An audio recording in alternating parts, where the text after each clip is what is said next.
Hi friends. So இன்னைக்கு நாம் காலனியத்துக்கு எதிரான இயக்கங்களும் தேசியத்தின் தோற்றம் அப்படிங்கிற பாடம் பார்க்க போகிறோம். சரிங்களா? ஃபர்ஸ்ட் கேள்வி, பிளாசி போர் நடைபெற்ற ஆண்டு. பிளாசி போரும் பக்சாரும் ரொம்ப ரொம்ப முக்கியம்.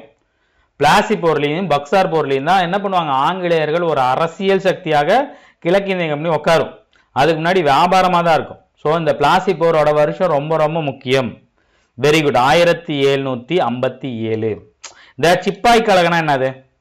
சிப்பாய் கழகத்துக்கு அப்புறம் என்ன ஆச்சு இங்க பாருங்க, சிப்பாய் கழகம் 57. சிப்பாய் கழகத்துக்கு அப்புறம் குயின் கிட்ட போயிருக்கும். கிரவுண்ட் ரூல்டு இந்தியான்னு சொல்லுவாங்க, அரசியோட ரூல். சரிங்களா? அதுக்கு முன்னாடி East Indian Company. East Indian Company எப்ப இருந்து கரெக்டா சொல்லணும் அப்படின்னா 1757 இருந்து 57 இருந்து இந்த ஒரு 100 வருஷம் வந்து பாத்தீங்கன்னா யார் இருப்பா? இவனுங்க தான் இருப்பானுங்க, East Indian Company. So East Indian Company ஒரு பெரிய அரசியல் சக்தியாக உள்ள வந்து உட்கார்றதுக்கு முக்கியமான போர் என்னன்னு வந்து பார்த்தீங்கன்னா பிளாசி போர். சரியா? சிப்பாய் கழகம் 1857, பிளாசி போர் 757 அப்படின்னு ஆக வச்சுங்க. சரியா? அடுத்து, நிலம் கடவுளுக்கு சொந்தமானது என்று அறிவித்தவர் யார்? நிலம் கடவுளுக்கு சொந்தமானது, உங்கள் குண்டுகள் நீராக மாறிவிடும், தேவகிட்ட இருந்து கடவுளுக்கு வந்து தேவசக்தி வந்து தேவ செய்தி வந்திருக்கு. சரிங்களா? நான் கடவுளின் தூதனு. அப்புறம் வந்து பாத்தீங்கன்னா இன்னொன்னு சொல்லுவாங்க, வானவியல்ல இருந்து வரக்கூடிய வானத்திலிருந்து வரக்கூடிய பேராற்றலை வச்சு உங்களுக்கு நான் விடுதலை வாங்கி தரேன் அப்படிங்கிற மாதிரி நிறைய பேர் நிறைய இந்த கழகத்துல சொல்லியிருப்பாங்க. இது எல்லாமே விவசாயிகள் கழகம், விவசாயிகள் பழங்குடியினர் கழகம். அதுல நிலம் கடவுளுக்கு சொந்தமானது, லேண்ட் ஓன் ஃபார் காட் அப்படின்னு சொன்னது யார்? Very good. யாரு? டுடுமியான். சரியா? 1855 உருவாக்கப்பட்ட என்ற சட்டம் உருவாக்கப்பட்டு தனி மண்டலம் மூலம் சந்தாளர்கள் வசம் இருந்த பகுதிகளை ஒழுங்குமுறைப்படுத்தப்பட்டது. என்ன சட்டம்? அந்த சட்டம் உருவாக்கி சந்தாளர்கள் வசம் இந்த பகுதிகளை வந்து இது பண்ணாங்க. அது என்னன்னு சொல்லி அதை இது பண்ணாங்க, அந்த தனி மண்டலத்தை. Very good. என்னது? சந்தால் பர்கானா.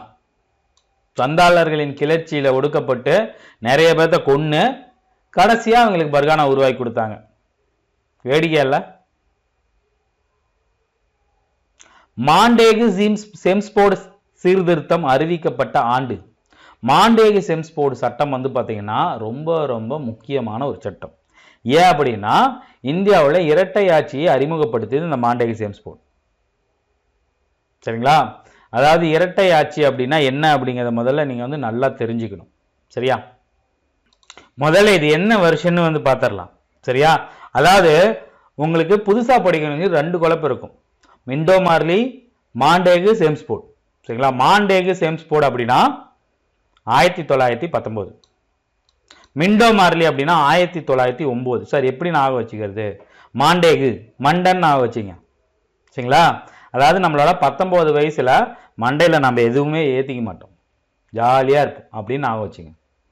மிண்டோ மார்லி அப்படின்னா மிண்டோ மார்லி 1909, இது 19, 2 குழப்பம் ஏதாவது ஒன்று நான் வச்சுங்க. மாண்டேகு அப்படின்னா மண்டை. 19 வயசுல நம்ம மண்டையில எதுவுமே ஏத்திக்க மாட்டோம். இதுதான் வந்து பாத்தீங்கன்னா மாநிலங்களில், அதாவது இரட்டை ஆட்சின்னு கொண்டு வருவாங்க. அதாவது இந்தியர்களை ஆள்றதுக்கு சில விஷயங்கள் பண்றதுக்கு இந்திய மன்றங்கள் தேவை, இந்திய பிரதிநிதிகள் தேவை அப்படின்னு சொல்லிட்டு என்ன பண்ணுவாங்க, இந்த அதிகாரம் இருக்கக்கூடிய துறைகளை இவங்க எடுத்துக்குவானுங்க, மைய அரசு எடுத்துக்கும், ஆங்கிலேயர்கள் எடுத்துக்குவாங்க. சேவைகள் பெறக்கூடிய துறையை வந்து பாத்தீங்கன்னா அந்த இந்திய பிரதிநிதிக்கு ஒதுக்கிடுவாங்க. பணம் வரக்கூடியதை அவங்க எடுத்துக்குவாங்க. சரிங்களா? இராணுவம், வெளியுறவுத்துறை, ரயில்வே, இதெல்லாம் இவங்க எடுத்துக்குவாங்க. பிரச்சனைக்குரிய மருத்துவம், சுகாதாரம், கல்வி, காசு பார்க்க முடியாத விஷயங்கள்லாம் ஒதுக்கப்பட்ட துறைகள் எடுத்து அமுச்சு விட்டுருவாங்க. சரியா? இதுதான் வந்து பாத்தீங்கன்னா அந்த இரட்டை துறை. மாகாண அரசுக்கு என்ன பண்றோம், துறைகள் ஒதுக்கப்பட்டிருக்கும், அது ஒதுக்கப்பட்ட துறைகள். ஒதுக்கப்பட அல்லாத துறைகள் எல்லாத்தையும் மத்திய அரசு எடுத்துக்கும். சரியா? வங்க பிரிவினை அறிவிக்கப்பட்ட நாள் எது? ரொம்ப ரொம்ப முக்கியமான கேள்வி. 1900 என்ன வருஷம்? வங்க பிரிவினை எப்பப்பா? Very good. வருஷம் எல்லாத்துக்கும் okay. Date? Bengal partition.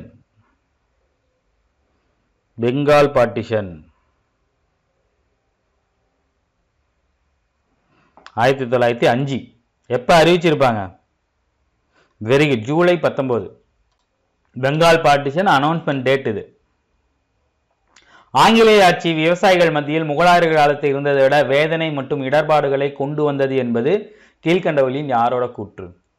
So முகலாயர்கள் காலத்தில் இருந்ததோட விவசாயிகள் ஆங்கிலேயர் காலத்தில் ரொம்ப கஷ்டப்படுறாங்க அப்படிங்கிறத சொன்ன ஆள் யாரு? வெரி குட், கேத்தலின் கவ் அப்படிங்கிறத சொல்லியிருப்பாங்க. வெள்ளக்காரங்கள் நல்லவங்க நிறைய பேர் இருந்திருக்காங்க. சரிங்களா? இங்கிலாந்து நாடாளுமன்றத்தில் நேரடியாக ஆட்சி அதிகாரம் செய்யும் ஆங்கில அரசின் காலனிகளில் ஒன்றாக இந்தியா எப்போது அறிவிக்கப்பட்டது?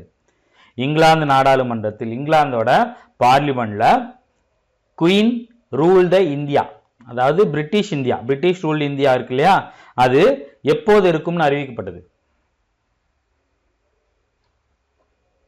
வெரி குட், 1858 நவம்பர் 1 கானிங் பிரபு அனௌன்ஸ் பண்ணியிருப்பார். சரிங்களா? விக்டோரியா மகாராணியின் பேரறிக்கை கல்கத்தாவில் தர்பார் அப்படிங்கிற இடத்துல அனௌன்ஸ்மெண்ட் பண்ணியிருப்பார். இதுக்கப்புறம் ஆங்கிலேய கிழக்கிந்திய கம்பெனி கீழே இந்தியா வராது, பிரிட்டிஷ் கீழே இந்தியா, பிரிட்டிஷ் ரூல்டு இந்தியா, சரியா அப்படின்னு சொல்லியிருப்பார். ரொம்ப முக்கியமான ஒரு இது. முண்டா கிளர்ச்சி எந்த இடத்துல தோன்றுது? Munda, Ranchi. Very good, Ranchi. So Ranchi கோப்பை விளாட்னா நீங்கள் முண்டாவணின் போட்டு தான் விளாடணும்னு ஞாபகம் வச்சுங்க. ராஞ்சி கோப்பை விளாட்றாங்கன்னு வச்சுங்களேன், ராஞ்சி கிரிக்கெட் கோப்பை, ரஞ்சி டிராஃபிம்பாங்க, அதை ராஞ்சி ஞாபகம் வச்சுங்க. ரஞ்சி டிராஃபி விளையாடணும்னா நீங்கள் முண்டாவணின் போட்டு தான் போய் விளையாடணும் அப்படின்னு ஞாபகம் வச்சுங்க. சரியா? எனக்கு தெரிஞ்ச ஷார்ட்கட்டை சொல்கிறேன்ப்பா. சரியா? வங்காளத்தின் நவாப் படைக்கு தலைமையேற்றிருந்தவர் யார்? பெங்காலோட நவாப் படை இருக்கு இல்லையா, அதுக்கு ஹெட் யார்? ஸோ மீர் ஜாபர். மீர் ஜாபர். ஆரம்ப காலகட்டத்தில் பாரம்பரிய உயர்குடி மக்களும் விவசாயிகளும் பழங்குடியின மக்களுடன் இணைந்து எதற்காக கிளர்ச்சி செய்தனர்? ஸ்டார்டிங் பீரியட்ல எதுக்கு? இந்தியாவிலிருந்து ஆங்கிலேயர்கள் வெளியேற்றுவதற்காகவா? காலனியத்திற்கு முன்னிருந்த நிலையை மீண்டும் நிலைநிறுத்துவதை வலியுறுத்தியா? சுதந்திரம் வேண்டும் என்பதை வலியுறுத்தியா? இவை எதுவும் இல்லையா? வெரி குட், காலனியத்துக்கு முன்னிருந்த நிலையை வலியுறுத்தி. அவங்க அடிமைப்பட்டு கிடக்கிறாங்கன்னே அவங்களுக்கு தெரியல. காலனியத்துக்கு முன்னாடி என்ன இருந்துச்சு? முகலாயர்கள் நம்மளை ஆண்டுட்டு இருந்தாங்க. ஸோ முகலாயர்களும் நம்ம பார்த்தீங்கன்னா அவங்க ரொம்ப வருஷம் ஆண்டுருக்காங்க. அவங்களையும் இந்தியாவை படையெடுத்து இது பண்ணாலும் அவங்களும் இந்திய ஆட்சிகளாக தான் கருதப்பட்டாங்க. அந்த மாதிரி நிலைமை வேணும், நீங்கள் ரொம்ப நசுக்கிறீங்க அப்படிங்கிறதான் கேட்டாங்க. ஆரம்பத்தில் நம்ம அடிமைப்பட்டு கிடக்கிறோம், நம்மளுக்கு சுதந்திரம் வேண்டும், இது நம் நாடு அப்படிங்கிற எண்ணமே வரல. அதான் உண்மை. வாகாபி கிளர்ச்சி குழுவின் முதல் தாக்குதல் பூர்ணியா நகரில் எப்போது நிகழ்த்தப்பட்டது? புது புக்கில் இது எடிஷன் இருக்காது, பழைய புக் எடிஷனில் இந்த டேட் இருக்கும். நோட் பண்ணி வச்சுங்க.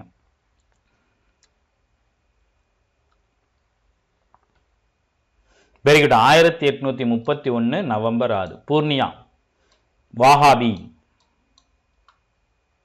1854 ஆண்டு வாக்கில் சந்தால் இனத்தவர் யாருடைய தலைமையின் கீழ் சமூக கொள்ளைகளில் ஈடுபட்டனர்? சமூக கொள்ளை. முதல்ல சமூக கொள்ளை அப்படின்னா என்ன அப்படின்னா, திருட்டு, கொள்ளை மற்றும் சில முக்கியமான விஷயம் தவறுகள் பண்ணிட்டு அதை பார்த்தீங்கன்னா நியாயப்படுத்துறது. சரிங்களா? Very good. யாரு? பீர் சிங். பீர் சிங் அப்படிங்கிறவர் தலைமையில்.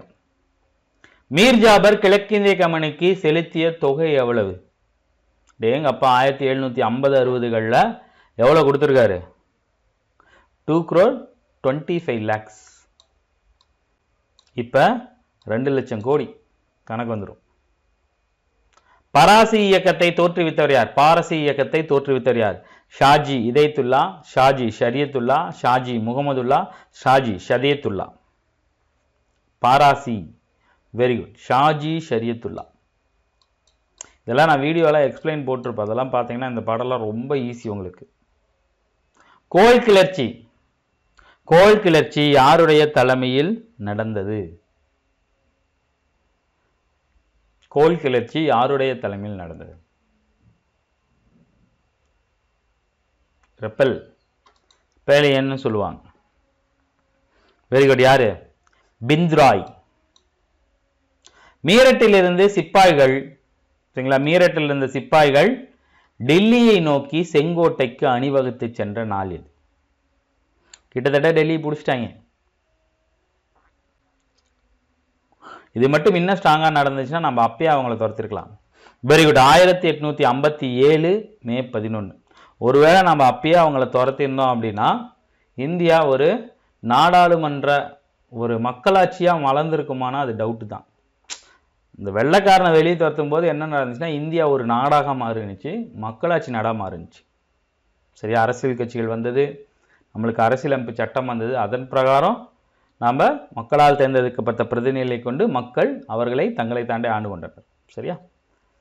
ரொம்ப முக்கியமான பொறுத்துக. நான் தனித்தனியாக வைக்காமல் ஒட்டுக்க வச்சிட்டேன். மெட்ராஸ் நேட்டிவ் அசோசியேஷன், கிழக்கிந்திய அமைப்பு, சென்னை மகாஜன சபா, பூர்வ சர்ஜனிக் சபா, இதெல்லாம் வருஷம் போடுங்க. சென்னை வாசிகள் சங்கம் தாங்க இருக்கிறதுலே ஓல்டஸ்ட்டு ஒரு இது. ஸோ அப்போ 1852. ஓகே. கிழக்கிந்திய அமைப்பு, கிழக்கிந்திய அமைப்பு 1866. சென்னை மகாஜன சபா வந்து பார்த்தீங்கன்னா 1884. இதுக்கப்புறம் தான் இது என்ன பண்ணுவாங்க, காங்கிரஸ் 85 வரும், காங்கிரஸில் கொண்டு போய் இணைச்சிருவாங்க. So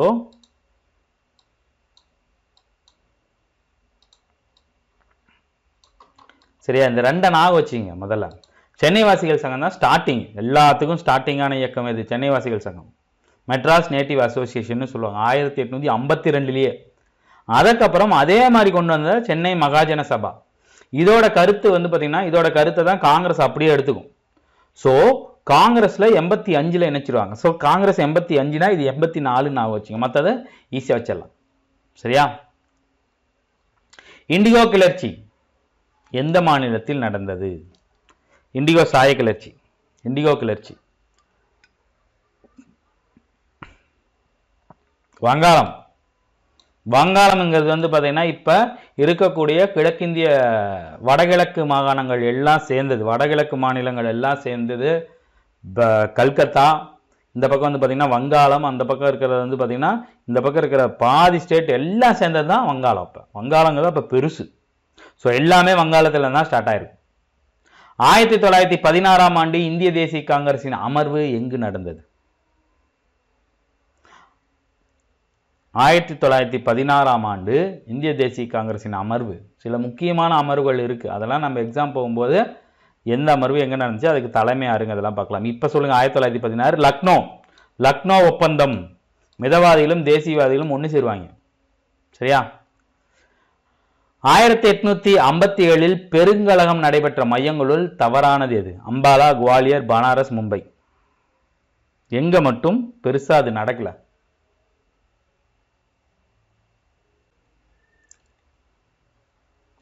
very good. மும்பையில் பெரிய அளவில் நடக்கல. மும்பையில் அப்போ வந்து பார்த்தீங்கன்னா ரொம்ப பெரிய மாகாணம் தான், பம்பாய் பெரிய மாகாணம் தான். சரிங்களா? மாகாணத்தில் பெருசு வந்து பார்த்தீங்கன்னா பம்பாய், கல்கத்தா, சென்னை மாகாணம். இப்போ வந்து பம்பாய் வந்து பார்த்தீங்கன்னா அதில் தலையிடாது ஒரு பெரிய டிராபேக் தான். கிழக்கிந்திய கம்பெனியால் பிரிட்டனில் தயாரிக்கப்பட்ட பொருட்களுக்கான சந்தையாக இந்தியாவை உருவாக்கியது. பிளாசி போருக்கு பின்னர் எல்லையை விரிவாக்கும் கொள்கையை ஆங்கிலேயர் பின்பற்றினர்.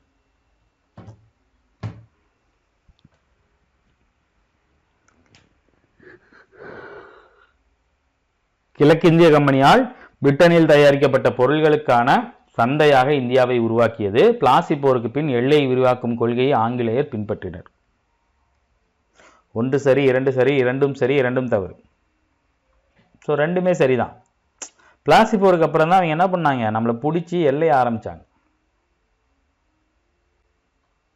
ஆங்கிலேய ஆட்சிக்கும் நிலப்பிரபுகளுக்கும் எதிராக துவங்கப்பட்ட கிளர்ச்சி. ஸோ நிறைய கிளர்ச்சி எல்லாமே பழங்குடியினர் கிளர்ச்சி தான். அதில் ஆங்கில ஆட்சிக்கு எதிராகவும் அந்த நிலப்பிரபுகளால் சுரண்டப்படுவதையும் எதிர்த்து தொடங்கப்பட்ட கிளர்ச்சி. Very good. எது? வாகாபி கிளர்ச்சி. விக்டோரியா மகாராணியின் பேரறிக்கைகளில் கூறப்பட்டவர்களில் கீழ்கண்டவற்றுள் எது சரியானது? அரசு பணிகளில் இந்தியர்கள் சேர்த்துக் கொள்ளப்படுவர். பாரம்பரிய நிறுவனங்கள் மற்றும் மத தொடர்பான விஷயங்களில் ஆங்கில அரசு தலையிடாது. சரியா? விரைவில் இந்தியாவுக்கு சுதந்திரம் வழங்கப்படும். Very good. 1, 2 மட்டும்தான் சரி. அதாவது இந்தியாவுக்காக ஒரு கவுன்சிலர் ஒன்று ஆரம்பிக்கப்படும், அதில் இந்திய உறுப்பினர்கள் சேர்த்துக்குவாங்க அப்படின்னு சொன்னாங்க. அப்புறம் வந்து பார்த்தீங்கன்னா இந்த ராயல் என்ஃபீல்டு துப்பாக்கி, மேட்ச்லாக் துப்பாக்கினால் தான் பிரச்சனை வெடிக்கும். நான் வந்து பொட்டு வச்சுக்கூடாது, குடிமை வச்சுக்கூடாது, மீசை வலிச்சிடணும் அப்படின்னு சொல்லி அவங்க சொன்ன பாரம்பரிய விஷயங்கள் வந்து பார்த்தீங்கன்னா தலையிடாதுன்னு கொண்டு வந்துடுவாங்க. சுதந்திரத்தை பற்றி அப்போ எதுவுமே பேச மாட்டாங்க. தன்னாட்சி இயக்கம் எந்த ஆண்டு தொடங்கப்பட்டது? ரொம்ப முக்கியமான ஒரு கேள்வி. தன்னாட்சி வெரி குட், 1916. தன்னாட்சினாவே 2 பேர் வந்துடுவாங்க, அன்னி பெசன்ட், திலகர். அன்னி பெசன்ட் தான் அதை ஆரம்பிப்பாங்க, ஹோம் ரூல் மூவ்மெண்ட் அப்படின்னு சொல்லுவாங்க. சரியா? ஆனால் அதை ஃபர்ஸ்ட் இம்ப்ளிமெண்ட் பண்ணது யாரு? திலகர் தான் பண்ணியிருப்பார், ஒரு 2 மாதம் முன்ன பின்ன. சரியா? முண்டாயின மக்கள் எந்த ஆண்டு கிறிஸ்துமஸ் நாளில் வன்முறையை கையில் எடுத்து கிறிஸ்துவ தூதுக்குழுக்கள் அரசு அதிகாரிகள் மீது தாக்குதல் நடத்தினர்? முண்டாயின மக்கள் கிறிஸ்துமஸ் டேட்டை வந்து பார்த்தீங்கன்னா என்ன பண்ணியிருப்பாங்க, ஒரு டேட்டை ஃபிக்ஸ் பண்ணி அந்த கிறிஸ்மஸ் ஈவ் நைட் அன்னைக்கு வந்து பார்த்தீங்கன்னா கிளர்ச்சியில் ஈடுபட்டு அங்கே இருக்கிற ஆங்கிலேய அதிகாரிகள், மதமார்த்த குழுக்கள் எல்லாத்தையும் கொல்ல ஆரம்பிச்சிருப்பாங்க. அது எந்த வருஷம்? Very good, 1889. நிலம் கடவுளுக்கு சொந்தமானது என்று அறிவித்தவர் டுடிமியான். மேலேயே பார்த்தோம். எந்த ஆண்டு? அவங்க எப்ப செத்தாரு? அதுக்கப்புறம் நோவாமியான் ஒருத்தர் வந்துருவாரு. Very good, 62. இப்ப பெரும்பாலும் இந்த இறந்த டேட்டெல்லாம் கேட்கறது இல்லை, இருந்தாலும் சும்மா பார்த்து வச்சுங்க. நீல் தர்பன் இண்டிகோவின் கண்ணாடி என்ற தலைப்பில் நாடகத்தை எழுதியவர். ரொம்ப முக்கியமான ஒரு கேள்வி. இது மூலமாக தான் ஐரோப்பியாவில் நிறைய பேர்த்துக்கு வந்து பார்த்தீங்கன்னா இந்த விவசாயிகள் இந்த அளவுக்கு கொடுமைப்படுத்தப்படுறாங்கன்னு உலகத்துக்கு ஓரளவுக்கு தெரிய வந்துச்சு, இந்தியா முழுவதும். அதுக்கு ரொம்ப முக்கியமான ஒரு நாடகம் இது. Very good. யாரு? தீனபந்து மிஸ்ரா. மித்ரான் கொடுத்துருக்காங்க, சில இடத்துல மித்ரான் கொடுத்துருப்பாங்க, சில இடத்துல மிஸ்ரான் கொடுத்துருப்பாங்க. தீனபந்து அப்படிங்கிறத நான் வச்சுங்க. தீவிரவாத தன்மை கொண்ட தலைவர்களின் பொது குறிக்கோள்களில் ஒன்றாக இருந்தது எது? சுயராஜ்யம், சுதந்திரை, பத்திரிகை சுதந்திரம், அனைத்தும்.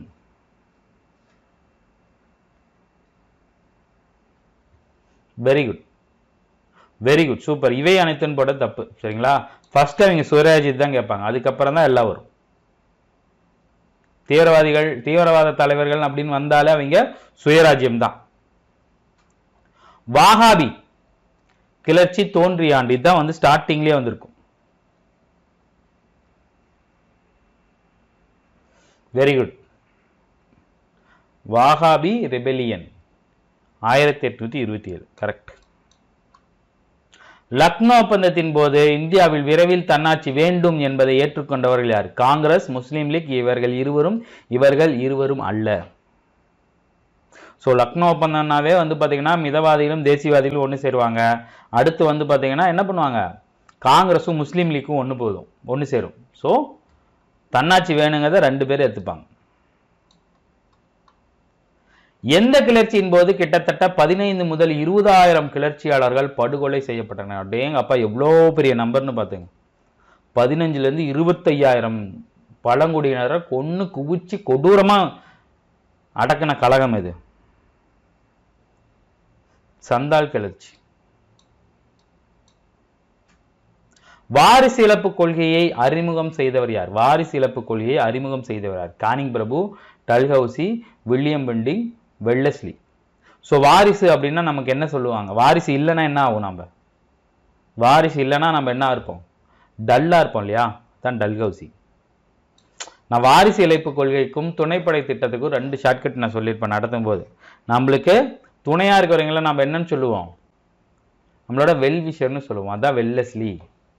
ஸோ வாரிசு இழப்பு, நம்மளோட வாரிசு இல்லை அப்படின்னா நம்ம எல்லாரும் எப்படி இருப்பாங்க? டல்லா இருப்பாங்க. நான் வச்சுங்க. சரியா? டல்ஹவுசி. இது எதுவும் பர்சனலாக எடுத்துக்காதீங்க, நான் சொல்றது எல்லாமே ஷார்ட்கட்டுக்காக தான். சரியா? கீழ்கண்டவற்றுள் சரியான இணை எது?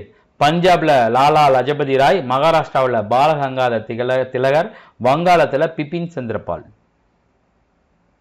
லால் பால் லால்னு சொல்லுவாங்க. லால் பால் லால்.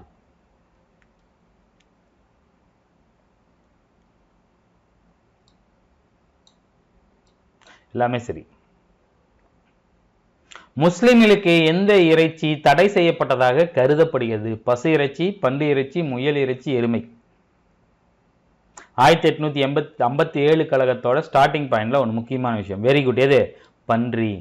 அதாவது அந்த மேட்ச்லாக் ராயல் என்ஃபீல்டோட அந்த கேட்ரேஜில் வந்து பார்த்தீங்கன்னா பன்னி கொழுப்பும் பசு கொழுப்பும் தடவிருக்காங்க அப்படின்னு சொன்னது ஒரு பிரச்சனை ஆகிடும். கீழ்காணும் கூற்றுகளில் எது சரியானது? கூற்று 1, நிலத்திற்கு வாடகை வசூலிப்பது அல்லது வரி விதிப்பது ஆகியவை இறை சட்டத்திற்கு எதிரானது என்பது ஷாஜி ஹரியத்துல்லாவின் கூற்று. வாகாபி கிளர்ச்சி என்பது ஆங்கிலேய ஆட்சிக்கும் நிலப்பிரபுகளுக்கும் எதிராக தொடங்கப்பட்டது. டுடுமியான் மறைவுக்கு பின்னர் நோவா மியான் என்பவர் பாராசியமத்திற்கு தலைமை தாங்கினார். ஸோ நான் இந்த 3 பாயிண்டும் மேலே சொல்லியிருப்பேன். ஸோ எல்லாமே சரிதான். நீங்கள் போட்டது ஆப்ஷன் டி கரெக்ட். 1857 ஆண்டு புரட்சி தோல்வி பெற்றதற்கான காரணங்களில் சரியானது. 1857 ரெவோல்ட் வந்து பார்த்தீங்கன்னா ஃபெயிலியர். அதுக்கான காரணம் ஆங்கில அறிவு பெற்ற நடுத்தர இந்தியர்கள் கிளர்ச்சிக்கு ஆதரவு தெரிவிக்கவில்லை. மத்திய தலைமை இல்லாததால் கிளர்ச்சி தோல்வியில் அடைந்தது. ஆயுதம் கிடைக்கப்பெறாமை, அமைப்பாற்றல் இன்மை, ஒழுக்கமின்மை ஆகிய காரணங்களால் கிளர்ச்சி தலைவர்கள் தோல்வி அடைந்தனர். Very good. எல்லாமே சரி சார். எல்லாமே சரி எல்லாமே சரிங்கிறதுக்கோசரம் எதுக்கு ஆப்ஷனில் வச்சுருக்கீங்க, கேள்வி வச்சுருக்கீங்கன்னு கேட்காதீங்க. இது ரிவிஷன் லைவ் டெஸ்ட். இதெல்லாம் காதில் வாங்கிக்கோங்க. சரியா? ஜார்க்கண்ட் மற்றும் ஒரிசா ஆகிய பகுதியில் நடைபெற்ற பழங்குடியின கிளர்ச்சியின் பெயர் என்ன? ஜார்க்கண்ட், ஒடிசா. ஒவ்வொரு ஊர்லேயும் ஒவ்வொன்று. ராஞ்சி, முண்டா, நம்ம பார்த்த முண்டா பணி. ஜார்க்கண்ட், ஒரிசா. ஜார்க்கண்ட் யாரு? ஜார்க்கண்ட் யார் பிறந்தா? நம்ம தல தோனி. தல தோனி எதுக்கு வருவார்? பெப்சி கோகோ கோலா விளம்பரத்துக்கு வருவார். நான் வச்சுங்க. கோல் கிளர்ச்சி. எல்லாம் ஷார்ட்கட்டு தான். சரியா?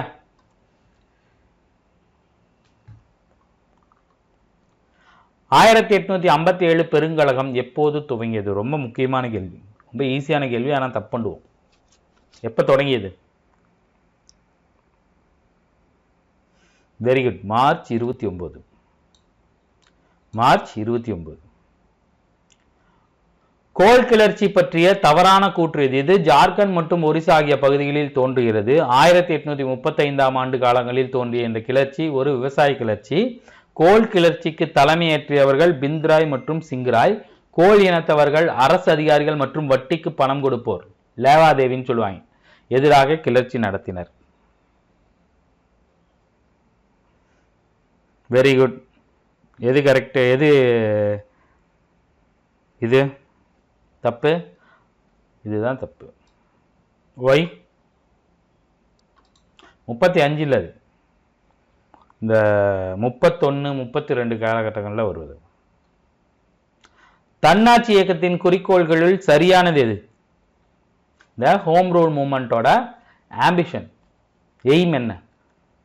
சரியா? அரசியலமைப்பு வழிகளை பயன்படுத்தி பிரிட்டிஷ் பேரரசிற்குள் தன்னாட்சியை அடைவது, தன்னாட்சி பகுதி டொமினியன் அப்படிங்கிற அந்தஸ்து தகுதியை அடைவது, வன்முறை அல்லாத அரசியல் சாசன வழிமுறைகளை கையாளுவது. எது கரெக்டான? அதோட மோட்டோ என்ன? Very good. எல்லாமே சரி. ராஜ்மால் பழங்குடியை சுற்றிய பழங்குடியின மக்கள் யாரு? கோல்னா கொக்கோ கோலா ஜார்க்கண்ட், ராஞ்சினா முண்டாபனின் போட்டு விளையாடுவாங்க. அப்ப பேலன்ஸ் இருக்கிறது யாரு? Very good. சந்தால். சந்தால். இந்திய தேசிய காங்கிரசின் முதல் அமர்வு எப்போது நடைபெற்றது? இந்திய தேசிய காங்கிரசின் முதல் அமர்வு எப்போது நடைபெற்றது?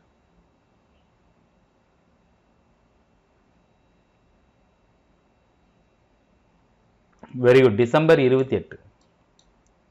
First session. தேசிய காங்கிரஸோட ஐஎன்ஏவோட ஃபர்ஸ்ட் செஷன். 1855 ஆண்டு ஜூன் 30ஆம் நாள் சித்து மற்றும் கனு ஆகிய சந்தால் சகோதரர்கள் எதை அறிவித்தனர்? கிளர்ச்சி தலைமையேற்று நடத்த தேவ செய்தி வந்தது. எதிரிகள் குண்டுகள் நீராக மாறிவிடும் என்று அறிவித்தனர். அனைவரையும் கொண்டு புதைக்க தேவ செய்தி வந்தது. ஆங்கிலேயருக்கு வரி செலுத்த வேண்டாம். நான் சொன்னேன் இல்லையா? என்ன சொல்லியிருப்பாங்க?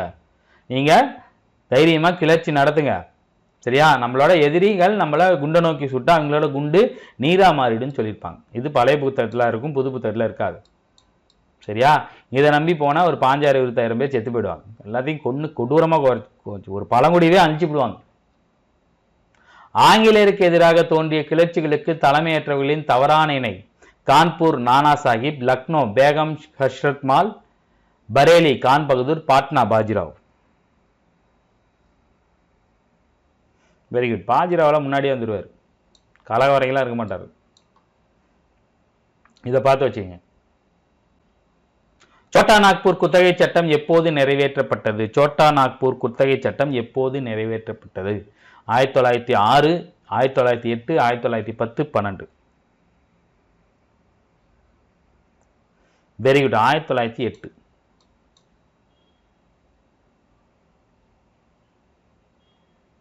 1857 ஆண்டு பெரும் கழகத்திற்கு வட இந்தியாவில் பாதிக்கப்பட்ட கிராம சமூகத்தில் வாழ்ந்த மக்களும் ஆதரவு தெரிவித்தனர். வடமேற்கு மாகாணங்கள் மற்றும் அயோத்தியின் பகுதிகளில் இந்த முதலாவது உள்நாட்டு கிளர்ச்சி வெடித்தது. தாலுகா விவசாய கூட்டணி என்பதை தாங்கள் இழந்ததை மீட்கும் ஒரு புது முயற்சியாக கருதப்பட்டது.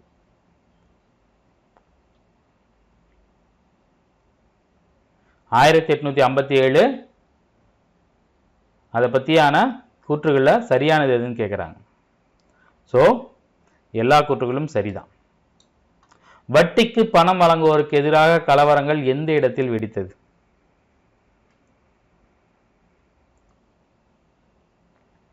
சுபா அப்படிங்கிற பகுதியில் வெடிச்சிருக்கும்.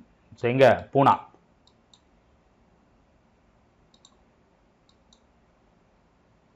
(48வது கேள்வி). இந்தியாவில் தன்னாட்சி இயக்கம் தனது பெரும்பான்மையான கொள்கையை எந்த நாட்டிலிருந்து பெற்று? இந்த ஹோம் ரோல் மூவ்மெண்ட் அப்படிங்கிறதை எதுலேருந்து எடுத்துகிட்டு வந்திருப்பாங்க? அன்னி பெசன்ட் எடுத்துகிட்டு வந்தது. அன்னி பெசன்ட் எந்த நாட்டை சேர்ந்தவங்க? அயர்லாந்து நாட்டை சேர்ந்தவங்க. சரியா? அயர்லாந்து. ஆங்கிலேயரின் வாரிசிலப்பு அடிப்படையில் கொள்கை அடிப்படையில் ஆங்கில ஆட்சியின் கீழ் கொண்டு வரப்பட்ட இடங்கள் எது? ரொம்ப முக்கியமான கேள்வி, நிறைய டிஎன்பிசியில் கேட்ட கேள்வி. வாரிசிலப்பு கொள்கையின் மூலமாக இணைக்கப்பட்டது, முதல்ல இணைக்கப்பட்டது எது? சதாரா. ஸோ சதாரா, சம்பல்பூர், ஜான்சி, நாக்பூர் எல்லாமே சரியான தான். ஜான்சி ராணியோட குழந்தையை கொண்டுவாங்க. அதனால அவங்க என்ன பண்ணுவாங்க? இது பண்ணுவாங்க. அதுக்கப்புறம் ஒரு தத்துக்கு எடுத்துக்கும் போது ஒத்துக்க மாட்டாங்க. சரியா? முண்டா இன மக்களின் விவசாய முறையின் பெயர். முண்டா இருக்காங்க இல்லையா, முண்டா இன மக்கள் பார்த்தீங்கன்னா அவங்க அக்ரிகல்ச்சர் பண்ணும்போது அதுக்கு ஒரு நேம் இருக்கும். ரோக்கோ முறை, குன்கட் முறை, மில்பா முறை, பேவார் முறை. Very good. குன்கட் முறை. 50 கேள்வி பார்த்தாச்சு. சரியா? அடுத்து, வேலூரில் சிப்பாய்கள் சமய குறியீடுகளை நெற்றியில் அணிவதற்கும் தாடி தடை வைத்துக் கொள்வதற்கும் தடை விதிக்கப்பட்டனர். வேலூர் கழகம் எப்ப? 1857 கழகத்தின் முன்னோடி. வேலூர் கழகம் எப்ப? Very good. 1806. மறந்துடாதீங்க. சரியா? 1855 சந்தார்களுக்கு தலைமையேற்றவர்களில் சரியானவர் யார்? சித்து, கனு, உத்தம் சிங். ஸோ உத்தம் சிங் யாரு? ஜாலியன் வாலாபாக் படுகொலைக்கு எதிராக ஜெனரல் ஓட்டையரை சுட்டு கொன்னவர் உத்தம் சிங். ஸோ இது சித்து மற்றும் கனு தான் சந்தால். காலனி ஆட்சியின் பொருளாதாரம் பற்றிய விமர்சனங்களை எடுத்துரைப்பதில் முக்கிய பங்காற்றியவர். காலனி ஆட்சியில பொருளாதாரம் சுரண்டப்படுகிறதுங்கிறத கண்டுபிடிச்சி சொன்னவங்க ரொம்ப முக்கியமானவங்க யாரு? தாதாபாய் நவ்ரோஜி, மகாதேவ், நீதிபதி மகாதேவ் ரானடே, ரமேஷ் சந்திர தத். சரியா? இவங்க ஒரு பெரிய ஒரு பஞ்சத்தை பற்றி ஆராய்ஞ்சு இங்கேருந்து எவ்வளோ பணம் அவங்க திருடிட்டு போகிறானுங்க, எவ்வளோ நம்ம சுரண்ட போடுறாங்க, அதை முதல்ல சொன்னது இவங்க தான். அதுலேயும் அதில் யாரோட பங்கு அதிகம்? தாதாபாய் நவ்ரோஜியோட பங்கு அதிகம். இந்தியாவின் மாபெரும் முது மனிதர்னு சொல்லக்கூடிய தாதாபாய் நவ்ரோஜி. தாதாபாய் நவ்ரோஜி பற்றி ரீசெண்ட் டைமில் ஏதாவது ஒரு கேள்வி கேட்டுகிட்டே இருக்காங்க, பார்த்து வச்சிங்க. 1905ஆம் ஆண்டு ஜூலை 19 வங்க பிரிவினை அறிவிக்கப்பட்டது. அக்டோபர் 16 அதிகாரப்பூர்வமாக பிரிவினை ஆனது. பிரிவினை எதிர்த்து ஆயிரக்கணக்கானவர் கங்கை நதியில் புனித நீராடினர். எது சரியான கூற்று? எல்லாமே உங்களுக்கு ஞாபகம் இருக்கும் தான். ஜூலை 19 நாம் பார்த்தோம். எப்பது அறிவிக்கப்பட்டது? அதிகாரப்பூர்வமாக பிரிஞ்சது அக்டோபர் 16. சரியா? ஸோ எல்லாமே சரிதான். 1906ஆம் ஆண்டின் போது சுதேசி இயக்கம் கொண்டிருந்த அம்சங்களில் சரியானது. அந்நிய பொருட்களை புறக்கணிப்பது, அரசு பள்ளிகள் கல்லூரிகளை புறக்கணிப்பது, நீதிமன்றங்கள் பட்டங்கள் மற்றும் அரசு சேவைகளை புறக்கணிப்பது, சுதேசி தொழிற்சாலைகளை மேம்படுத்துவது. 1806 வேலூர் கிளர்ச்சி. 1906 பார்த்தீங்கன்னா என்னது? சுதேசி இயக்கம். 1905 என்ன நடக்கும்? என்ன நடக்கும்? வங்க பிரிவினை. வெரி குட், எல்லாமே சரி. தன்னாட்சி இயக்கத்தை தோற்றுவித்தல் யார்? லாலா லஜபதி ராய், பாலகங்காதர திலகர், அன்னிபெசன்ட் அம்மையார், பிபின் சந்திரபால். யாராவது நான் பேசியிருந்தா கவனிச்சிருந்தீங்கன்னா இதுக்கு பார்த்தோன்னா ஆன்சர் போட்டுடலாம். ரொம்ப முக்கியமானது. யாரு? வெரி குட், பாலகங்காதர திலகரும் அன்னிபெசன்ட் அம்மையார். அன்னிபெசன்ட் அம்மையார் தான் முதல்ல இந்த ஐடியாவை கொண்டு வருவாங்க. திலகர் அவர் ஏற்றுப்பார். சரியா? முஸ்லீமும் காங்கிரஸ் லீக்கும் ஏற்றுக்கும். அதுக்கப்புறம் திலகர் தான் முதல்ல தன்னாட்சி இயக்கத்தை ஆரம்பிப்பார். அதுக்கப்புறம் அன்னிபெசன்ட். 1857 ஆண்டு கிளர்ச்சியின் போது, கான்பூர் முற்றுகையின் போது, வன்முறையின் போது கொல்லப்பட்ட ஆங்கிலேய மேஜர் யார்? இதுதான் என்ன பண்ணிருக்கோம், கான்பூர் படுகொலை. அவங்கள ரொம்ப கோபப்படுத்துறது இந்த நிகழ்ச்சி தான். Wheeler, major Wheeler, general Hugh Wheeler. சரியா? சுதேசி இயக்கத்தின் போது தீவிரவாத தேசியத்தின் இயங்குதளமாக இருந்த இடங்கள் பஞ்சாப், மகாராஷ்டிரா, வங்காளம், மதராஸ். சுதேசி இயக்கத்தின் தீவிர இயங்குதளமாக இருந்தது. வெரி குட், எல்லாமே சரி. பஞ்சாப், மகாராஷ்டிரா, பங்காளதேசம், வங்காளம், மதராஸ். இந்திய தேசிய காங்கிரசின் முதல் தலைவர் யார்? இந்திய தேசிய காங்கிரசின் முதல் தலைவர் WC பானர்ஜி. அப்படின்னா யாரு? உமேஷ் சந்திர பானர்ஜி. ரொம்ப முக்கியமான கேள்வி, நிறைய டிஎன்பிசியில் கேட்ட கேள்வி. இங்கே பாருங்க, மறுபடியும் சொல்கிறேன், புதுசாக படிக்கிறவங்க இந்திய தேசிய காங்கிரஸோட செஷனையும் இந்திய அரசியல் நிர்ணய சபையோட செஷனையும் மாற்றிக்காதீங்க, குழப்பிக்காதீங்க. இந்திய தேசிய காங்கிரஸ் வேற. தேசிய காங்கிரஸ் ஆரம்பித்து ஒவ்வொரு செஷன் வருஷம் ஒரு தடவை நடக்கும். ஒவ்வொரு தடவை நடக்கும்போது என்ன பண்ணுவாங்க, ஒரு தலைவரை தேர்ந்தெடுப்பாங்க. அதில் மோதிலால் நேரு எப்போ இருந்தார், ஜவஹர்லால் நேரு எப்போ இருந்தார், சரிங்களா? நாக்பூரில் யார் இருந்தாங்க, சரியா? வெள்ளை நேரு விலையேறு இயக்கம் சொல்லும்போது யார் இருந்தா, லக்னோ அமர்வில் யார் இருந்தா, பூனா ஒப்பந்தத்தில் யார் இருந்தா, சரியா? நேதாஜி எப்போ இருந்தார், ஜவஹர்லால் நேரு எப்போ இருந்தார், அது எல்லாத்தையும் தெரிஞ்சு வச்சுங்க. லேடிஸ் யாராவது இருந்திருக்காங்களா, அப்போ அதிகமாக இருந்தது யார், அது எல்லாத்தையும் பார்த்து வச்சுங்க. 1824 ஆண்டு கல்கத்தா அருகே பரக்பூரில் சிப்பாய்கள் கடல் வழியே எந்த நாட்டுக்கு செல்ல மறுத்தனர்? முதல்ல இப்பயே ஆரம்பிச்சிருப்பாங்க, 57 தான் வெடிக்கும். ஏன் போக மாட்டாங்க? அவங்க போனால் அவங்களோட சமயங்களையும் மத பண்பாடுகளையும் பராமரித்தையும் விட்டுரும் அப்படிங்கிறத பயந்து. So Burma. 1857 ஆண்டு டில்லி அரசராக முடிசூட்டி கொண்ட பகதூர் ஷா ஆங்கிலேயர்களால் எந்த நாடுக்கு நாடு கடத்தப்பட்டார்? இந்துஸ்தானின் பேஷ்வா. இந்துஸ்தானின் என்னமோ ஒரு இது கொடுப்பாங்க, பாஷான்னு நினைக்கிறேன். அவர் என்ன பண்ணுவாங்க, அந்த கழகத்தை முடிச்ச உடனே அந்த ஆள் என்ன பண்ணுவாங்க, பார்சல் பண்ணி விட்டுருவாங்க. எங்க? பர்மாவுக்கு தான். போனவர் திரும்பவே மாட்டார்.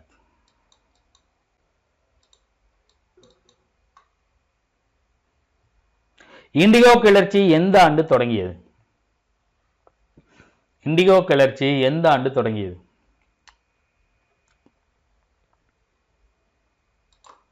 Very good. 57 சிப்பாய் கழகம், 58 விக்டோரியா மகாராணி பேரறிக்கை, 59 இண்டிகோ கிளர்ச்சி. சரியா?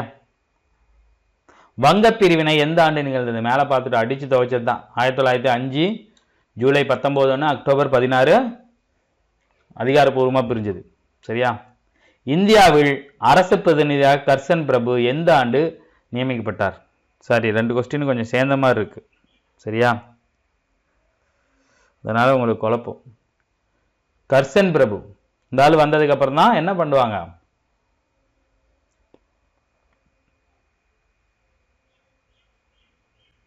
நிறைய விஷயத்தை கொண்டு வருவார் இந்த ஆள். Very good. 1899 இவர் தான் என்ன பண்ணுவார், வங்க பிரிவினைக்கு காரணமான ஒரு ஆள். 1857 பெருங்கலகம் நிகழ்ந்த போது வட இந்தியாவில் எந்த இடங்களில் ஆங்கிலேய ஆட்சி நீடித்தது? பஞ்சாப், வங்காளம், டில்லி. டில்லியா இவங்களை பிடிச்சிருவாங்க. ஸோ பஞ்சாப் வங்காளத்தில் மட்டும்தான் ஆங்கிலேயர் ஆட்சி இருக்கும். டில்லி வரைக்கும் நம்ம ஆளுங்க பிடிச்சிருவாங்க, அதுக்கப்புறம் தோத்துருவாங்க. 1858 ஆண்டு அலகாபாத்திலிருந்து கான்பூர் வரை கர்னல் நீலின் ஆணைப்படி போராட்டக்காரர்களும் கிளர்ச்சியாளர்களும் இரக்கமின்றி சுட்டுக் கொல்லப்பட்டதாக அறிவித்த லண்டன் டைம்ஸ் பத்திரிகையாளர்கள் ஏது? யார்? இந்த ஆள் தான் வந்து பார்த்தீங்கன்னா நீல். இந்த ஆளு தான் சிலை வச்சிருப்பாங்க சென்னை மவுண்ட் ரோட்ல. என்ன பண்ணியிருப்பாங்க, போராட்டம் பண்ணி அதை தூக்கி போட்டிருப்பாங்க. கர்னல் நீல் சிலை அகற்றும் போராட்டம். அதுக்கப்புறம் ராஜாஜி கவர்மெண்ட்ல அந்த சிலையை நீக்கிடுவாங்க. எதுக்கு அந்த ஆளு சிலை வச்சிருப்பாங்கன்னா, போராட்டத்தை இரும்பு கரம் கொண்டு அடக்கியிருப்பான். நிறைய பேட்டை கொன்று அப்படியே கழுவேற்றி அப்படி வரிசையா தொங்க விட்டுருப்பாங்க. ஸோ அதை அச்சமின்றி சொன்ன லண்டன் டைம்ஸ் பத்திரிகையாளர் பேர் என்ன? Very good, William Howard Russell. 66. இந்திய தேசிய காங்கிரஸ் எந்த ஆண்டு உருவாக்கப்பட்டது? ஆல்ரெடி நான் சொன்னேன், 84 சென்னை மகாஜன சபை. அப்ப அடுத்த வருஷம் காங்கிரஸ். சரியா? பேஷ்வா மன்னர்களின் கடைசி பேஷ்வா யாரு? இவரோட பேஷ்வாவோட இதே முடிஞ்சு போயிரும்.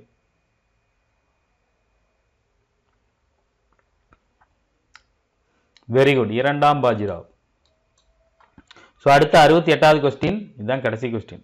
1857 ஆண்டு கிளர்ச்சிக்கு பின்னர் கீழ்காணும் குழுக்களில் ஆங்கிலேய அரசு அதிக பிரதிநிதித்துவம் முக்கியத்துவம் கொடுத்தது. ராஜபுத்திரர்கள், சீக்கியர்கள், கூர்க்கார்கள், பதான்கள்.